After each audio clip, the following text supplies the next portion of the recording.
Two stroke petrol engine में जो built up type हम लोग क्रैंकशाफ्ट यूज़ करते हैं वो इस तरह की होती है।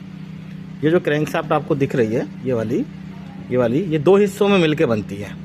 ये सारा क्रैंकशाफ्ट का ही भाग है।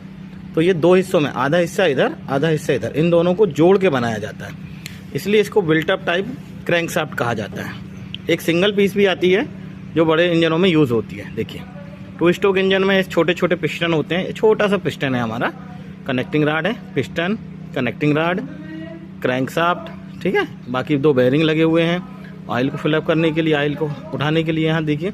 और इसमें इस तरह की छोटी छोटी रिंग होती है। दो कंप्रेशन रिंग है